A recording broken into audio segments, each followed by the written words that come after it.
প্রথমে শিরোনাম তারপরে বিস্তারিত। লক্ষ্মীর ভান্ডারের জাদু, বাংলায় ক্রয় ক্ষমতা এক ধাক্কায় বাড়ল। শওকতের বিরুদ্ধে মানহানির মামলা, নওশাদের প্রতিবাদ। বাংলাদেশের রানাঘাট দাবি, কিভাবে ভারতীয় এলাকা নিয়ে শুরু হলো বিতর্ক। আরজিকর ধর্ষণ খুনের মামলায় সাজা ঘোষণা 18 জানুয়ারি। স্বাস্থ্যসাথী প্রকল্পে পরিবহন ভাতা কমল 3 ভাগের 1 ভাগ।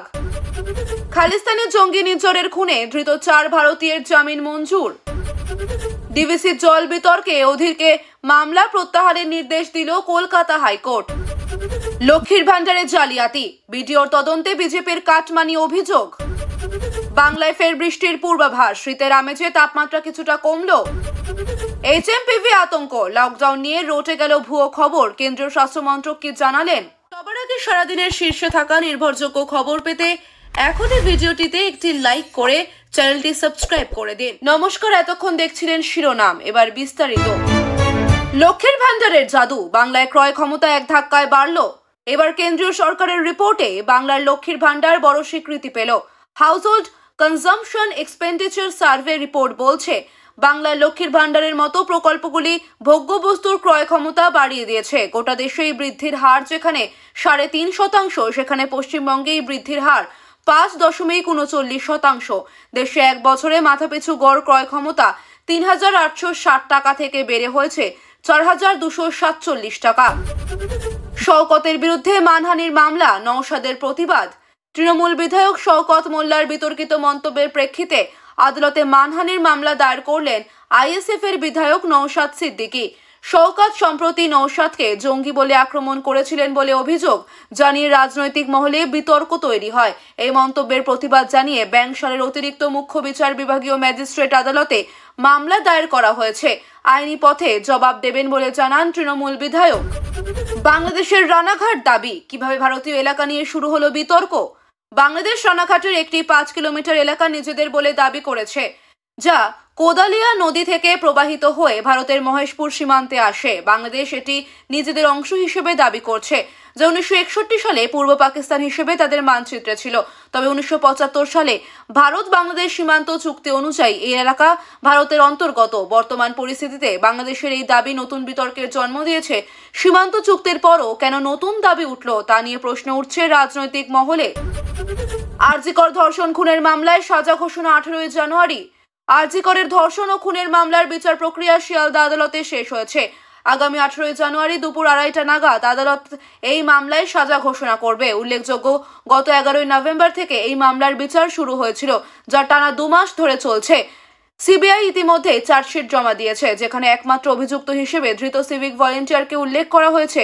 সিবিআই আদালতে তার সর্বোচ্চ শাস্তির আবেদন জানিয়েছে। স্বাস্থ্যসাথী প্রকল্পে পরিবহন ভাতা কমল 3 ভাগের 1 ভাগ। স্বাস্থ্যসাথী প্রকল্পের আওতায় রোগীদের বাড়ি ফেরার পরিবহন ভাতা 3 ভাগের 1 ভাগ করে দেওয়ার সিদ্ধান্ত নিয়েছে রাজ্য সরকার। আগে যেখানে 600 টাকা করে পরিবহন ভাতা পাওয়া যেত, সেখান থেকে এখন 200 টাকা দেওয়া হবে। স্বাস্থ্য ভবন এরই মধ্যে একটি বিজ্ঞপ্তি প্রকাশ করে এই সিদ্ধান্ত জানায়। অভিযোগ উঠেছে, স্বাস্থ্যসাথী প্রকল্পে এই ভাতা নিয়ে দুর্নীতি হচ্ছিল এবং সেই কারণেই ভাতার পরিমাণ কমানো হয়েছে। এখন প্রশ্ন উঠছে, এতদিন প্রকল্পের টাকা তছরূপের জন্য কি প্রশাসন জানতো না, বা তা প্রতিরোধের চেষ্টা করা হয়নি? খালিস্তানি জঙ্গি নির্জরের খুনে ধৃত 4 ভারতীয়ের জামিন মঞ্জুর। খালিস্তানি জঙ্গি হরদীপ সিং নির্জরের খুনের অভিযোগে গ্রেপ্তার হওয়া 4 ভারতীয়ের জামিনের আবেদন মঞ্জুর করল কানাডার সুপ্রিম কোর্ট। বৃহস্পতিবার কানাডার শীর্ষ আদালতের সংশ্লিষ্ট বিচারপতি এই জামিন মঞ্জুর করেন। আদালত জানায়, অভিযুক্তদের বিরুদ্ধে যথাযথ প্রমাণ না থাকায় তাদের জামিন দেওয়া হয়েছে।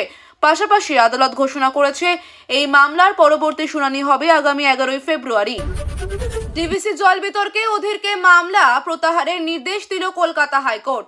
ডিভিসির জল ছাড়া সংক্রান্ত বিতর্ক নিয়ে গত বছর কলকাতা হাইকোর্টের দ্বারস্থ হয়েছিলেন প্রাক্তন প্রদেশ কংগ্রেস সভাপতি অধীর চৌধুরী। বৃহস্পতিবার সেই মামলারই গ্রহণযোগ্যতা নিয়ে প্রশ্ন তুলল কলকাতা হাইকোর্ট।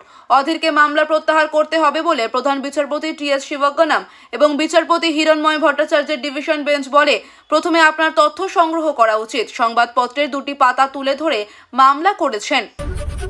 লক্ষ্মীর ভান্ডারের জালিয়াতি, বিডিওর তদন্তে বিজেপির কাটমানি অভিযোগ। শান্তিপুরে লক্ষ্মীর ভান্ডার প্রকল্পে জালিয়াতির অভিযোগ উঠেছে। বিডিওর দাবি, করোনাকালীন সময় একটি চক্র থার্ড পার্টি ব্যবহার করে আবেদন এন্ট্রি করাতো, যার ফলে এই ধরনের ঘটনা ঘটতে পারে। তিনি সকল দিক খতিয়ে দেখার পর থানায় অভিযোগ জানিয়েছেন। বিজেপির পক্ষ থেকে অভিযোগ উঠেছে তৃণমূল কাটমানি নিয়ে জনমুখী প্রকল্পের টাকা নয়ছয় করছে। তবে শাসক দল এই অভিযোগ অস্বীকার করেছে এবং প্রকল্পের মধ্যে কোনো জালিয়াতির ঘটনা নেই বলে দাবি করেছে। বাংলায় ফের বৃষ্টির পূর্বাভাস, শীতের আমেজে তাপমাত্রা কিছুটা কমলো। বাংলায় ফের বৃষ্টির পূর্বাভাস এসেছে। ঝঞ্ঝা কাটতেই রাজ্যে তাপমাত্রার পারদ কিছুটা নেমেছে এবং শীতের আমেজে ভাসছে রাজ্যবাসী। তাপমাত্রা প্রায় 2 থেকে 3 ডিগ্রি কমেছে। তবে এই শীত দীর্ঘস্থায়ী হবে না, কারণ আরও একটি ঝঞ্ঝার সম্ভাবনা রয়েছে। এর ফলে রবিবার থেকে তাপমাত্রা ফের 2 থেকে 3 ডিগ্রি বাড়তে পারে। 13 জানুয়ারি দার্জিলিং ও কালিম্পংয়ে কোথাও কোথাও হালকা বৃষ্টির সম্ভাবনা রয়েছে এবং কুয়াশার কারণে সতর্কতা জারি করা হয়েছে। এইচএমপিভি আতঙ্ক, লকডাউন নিয়ে রটে গেল ভুয়ো খবর। কেন্দ্রীয় স্বাস্থ্য মন্ত্রক কি জানালেন? এইচএমপিভি নিয়ে আতঙ্ক ক্রমশ বাড়ছে দেশে। ইতিমধ্যেই 8 জন এই ভাইরাসে আক্রান্ত হয়েছেন। এরই মাঝে সোশ্যাল মিডিয়ায় একটি ভুয়ো খবর ছড়িয়ে পড়ে, যেখানে দাবি করা হয় যে ভারতে এইচএমপিভি ভাইরাসের প্রথম কেস পাওয়া গেছে এবং তাই আবার দেশ জুড়ে লকডাউন হতে পারে। খবরটির সঙ্গে প্রধানমন্ত্রী নরেন্দ্র মোদী এবং ভাইরাসের ছবি যুক্ত করা হয়েছিল। তবে কেন্দ্রীয় স্বাস্থ্য মন্ত্রক এই খবরটি সম্পূর্ণ ভুয়ো বলে জানিয়ে দিয়েছে। তারা স্পষ্ট বলেছে, আপাতত লকডাউনের কোনো সম্ভাবনা নেই।